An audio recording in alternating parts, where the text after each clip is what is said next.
देखो, आज अपने को क्या करना है। कल अपन ने ट्रेडिशनल स्क्वायर ऑफ अपोजिशन देख लिया था। अपने को ये पता चल गया था कि अगर कोई गिवन एक प्रपोजिशन ट्रू या फॉल्स है तो करस्पॉन्डिंग बाकी तीनों प्रपोजिशंस कैसी होंगी, ये भी अपने को पता चल गया था, है ना। अब अपने को क्या करना है कि इमीडिएट इन्फरेंस की बात करनी है। इमीडिएट इन्फरेंस का मतलब जैसे कल बताया था कि इमीडिएट का मतलब क्या होता है, without any mediation. Mediated and immediate. Mediation का मतलब क्या होता है, जब कोई बीच में आकर के कोई मीडिएशन होता है, जहां पर कोई दूसरी बात होती है, तीसरी एजेंसी, दो चीजों के बीच में कोई तीसरा चीज पड़ती है, तभी तो उसको मीडिएशन कहते हैं ना। इमीडिएट का मतलब क्या है, without the requirement of any third thing. तीन चीजें होती हैं, कन्वर्जन, ऑबवर्जन और contraposition.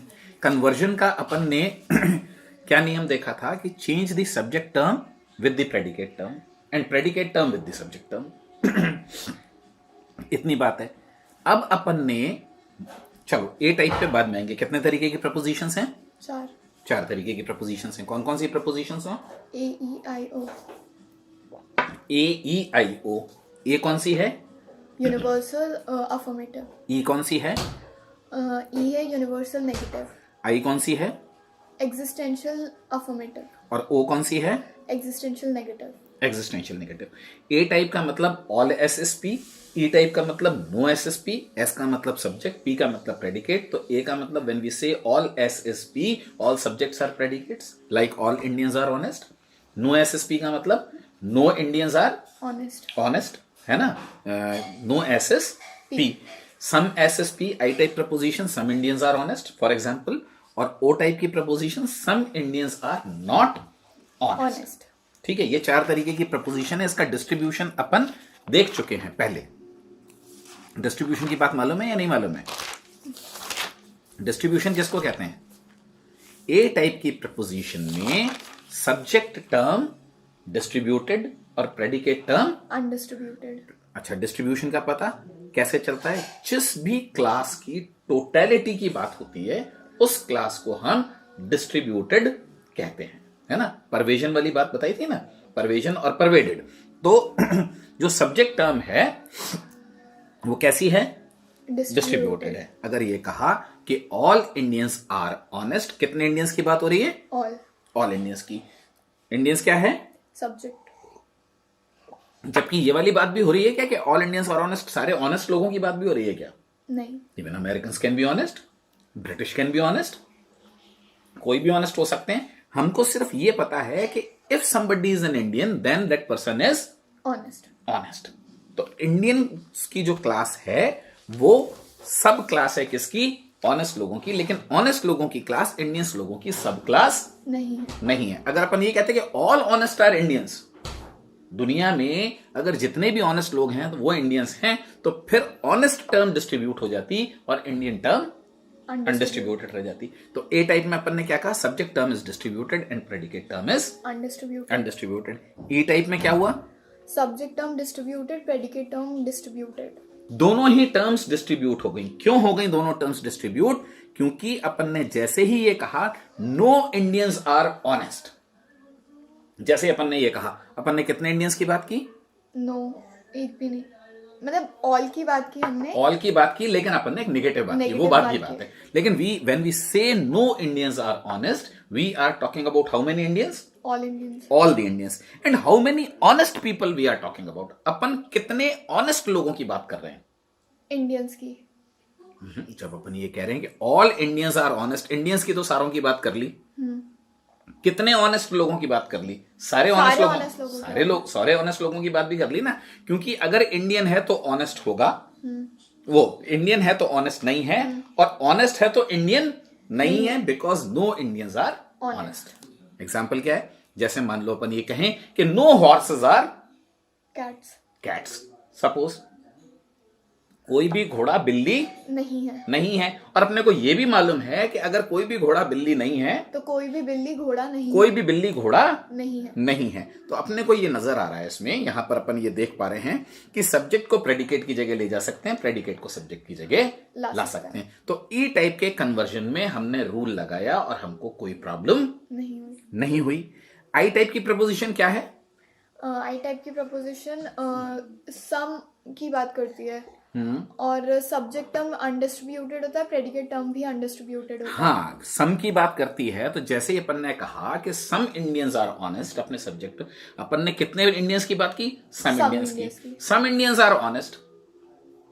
We are not saying anything categorically about the rest of the Indians और rest of the people on the earth. हम तो ये करेंगे सम इंडियंस आर ऑनेस्ट। तो जैसे ही मान लो मैंने ये कहा कि सम बॉयज आर टॉल, मान लो एक स्कूल है, एक कॉलेज है, उसमें मैंने जैसे ये कहा कि सम बॉयज आर टॉल, हो सकता है सम गर्ल्स भी टॉल हो, लेकिन अभी अपने को उससे मतलब नहीं है। तो अपन ये कह सकते हैं कि कॉलेज में कुछ बॉयज टॉल हैं और जितने टॉल लोग हैं, वो बॉयज हैं, कुछ बॉयज हैं। जितने टॉल लोग हैं उनमें से कुछ लोग बॉयज Boys हैं। हैं, कुछ लोग सिक्योरिटी गार्ड्स भी हो सकते हैं, कुछ लोग प्रोफेसर्स भी टॉल हो सकते हैं, उससे मतलब नहीं है। अपन क्या कह रहे हैं, जैसे ही अपन ने कहा सम बॉयज आर टॉल, इसका मतलब ये भी हुआ कि सम टॉल पर्संस या some tall people are Boys। Boys, है ना। तो यहां पर भी हम ये देख रहे हैं कि आई टाइप में भी सब्जेक्ट और प्रेडिकेट को अपन इंटरचेंज कर सकते हैं और मीनिंग में कोई चेंज नहीं होगा। नहीं होगा। ठीक है, अब अपन ए टाइप की बात करें। अपन ने ये कहा कि all Indians are honest. Honest. अगर कोई इंडियन है तो वो ऑनेस्ट होगा, लेकिन ये जरूरी नहीं है कि अगर वो ऑनेस्ट है तो वो इंडियन ही होगा। ऑनेस्ट लोग तो ज्यादा हो सकते हैं, अनडिस्ट्रीब्यूटेड टर्म है ना। तो अगर अपन इसको मान लो कि रूल लगा करके कन्वर्जन करेंगे तो अपने को क्या करना पड़ेगा, ये कहना पड़ेगा ऑल ऑनेस्ट आर इंडियंस। दिक्कत हो जाएगी ना। एग्जाम्पल क्या है, मान लो मैं ये कहूं कि all chairs are furniture. Furniture. Subject predicate change करने का अगर रूल में डायरेक्टली लगाऊं तो क्या कहना पड़ेगा, all chairs are furniture. All furniture is chair. Chairs. जबकि अपने को ये पता है कि सारा फर्नीचर तो चेयर नहीं है, अपने को यहां दिखाई देना ना, टेबल भी है, स्टूल भी है, दीवान भी है, सोफा भी है, बहुत सारी चीजें हैं। ठीक है ना। तो all chairs are furniture, that is true, लेकिन ऑल फर्नीचर इज चेयर हम ये नहीं कह सकते। लेकिन इसके बदले में क्या कह सकते हैं, all chairs are furnitures. All chairs are furniture and some furniture is chair. Furnitures में से कुछ फर्नीचर्स में से कुछ चीजें ऐसी हैं जो Chairs चेयर्स हैं। हैं। तो ऑल चेयर्स आर फर्नीचर जबकि सम फर्नीचर इज Chair। चेयर। तो अपन ने यहां क्या करना पड़ गया अपने को कि एक ही क्वांटिटी को भी चेंज करना पड़ गया। ये क्वांटिटी का चेंज क्यों करना पड़ा, क्योंकि अपन ने ये देखा कि ए टाइप की प्रपोजिशन में प्रेडिकेट टर्म डिस्ट्रीब्यूटेड नहीं है। प्रेडिकेट टर्म डिस्ट्रीब्यूट नहीं होने के लिए अगर मीनिंग अपने को इसका सेम, मतलब मीनिंग में अगर चेंज नहीं करना है तो अपने को यहां पर क्वांटिटी चेंज करके लाना पड़ा। लेकिन क्वांटिटी चेंज करने से क्या हुआ कि क्वांटिफायर लिमिट हो गया, यूनिवर्सल से एग्जिस्टेंशियल पर आ गया। यूनिवर्सल से एग्जिस्टेंशियल पर अगर क्वांटिफायर आ गया तो अपने को ये चीज मेंशन करनी पड़ेगी। तो अपन क्या कहेंगे इस चीज को कि कन्वर्जन तो पॉसिबल है लेकिन लिमिटेशन से पॉसिबल है। क्वांटिटी चेंज करनी पड़ गई ना, तो ए से आई प्रपोजिशन हो गई, दोनों अफर्मेटिव है, लेकिन यूनिवर्सल से एग्जिस्टेंशियल अफर्मेटिव पर लाना पड़ा। तो जैसे लिमिटेशन हो गया। नो चेयर्स आर फर्नीचर या no cows are cats, no cats are cows, इसमें एक्सटेंशन बराबर है दोनों का, दोनों का एक्सटेंशन बराबर है ना। लेकिन ए टाइप की प्रपोजिशन में ये चीज पॉसिबल नहीं है। तो ए टाइप का कन्वर्जन हम क्या कहेंगे कि कन्वर्जन बाय लिमिटेशन होता है। कल अपन ने पार्ट 1 किया था इसी क्लास का, तो आपको ये मालूम है कि अपन ने ट्रेडिशनल स्क्वायर ऑपोजिशन देखा था, अपने को इमीडिएट इन्फ्रेंस की बात कर रहे हैं अपन। अब रह गई ई टाइप में अपन ने देखा कि इक्वल एक्सटेंशन होता है। If no cows are cats then no cats are cows, if some boys are tall then some tall people are boys. Boys. O type की प्रपोजिशन में क्या क्या चीजें डिस्ट्रीब्यूटेड है और अनडिस्ट्रीब्यूटेड है। ओ टाइप में सब्जेक्ट अनडिस्ट्रीब्यूटेड होता है, प्रेडिकेट टर्म डिस्ट्रीब्यूट हो जाता है। प्रेडिकेट टर्म डिस्ट्रीब्यूट हो जाता है। प्रेडिकेट टर्म डिस्ट्रीब्यूट हो जाता है। तो अपने जैसे ही ये कहेंगे कि all Indians are not honest, नहीं ऑल नहीं, some Indians are not honest. Not honest, तो अपने को कन्वर्जन क्या कहना पड़ेगा, सम इंडियंस आर नहीं नहीं, अभी नॉन में कॉम्प्लीमेंट में नहीं जाना है। सम इंडियंस आर नॉट ऑनेस्ट, अगर अपन रूल लगा के कन्वर्जन करेंगे तो अपने को क्या कहना पड़ेगा, some honest people are not Indians, some honest are not Indians. देखने में ये लगता है कि हाँ ठीक है, बिल्कुल शायद मीनिंग चेंज नहीं हो रहा, लेकिन यहां पर मीनिंग इसलिए चेंज हो जाता है कई बार क्योंकि अपने को ये पता ही नहीं चलता। कि चीज कैसे यहां पर डिवाइड ऑफ मीनिंग हो जाती है। मैंने आपको क्या एग्जांपल दिया था? Some mammals are not cows, है ना? Some mammals are not cows. For example goat, for example dogs, for example sheep. ये काउ नहीं है ना, तो some mammals are not cows. तो जैसे ही मैं ये कहूंगा कि some cows are not mammals,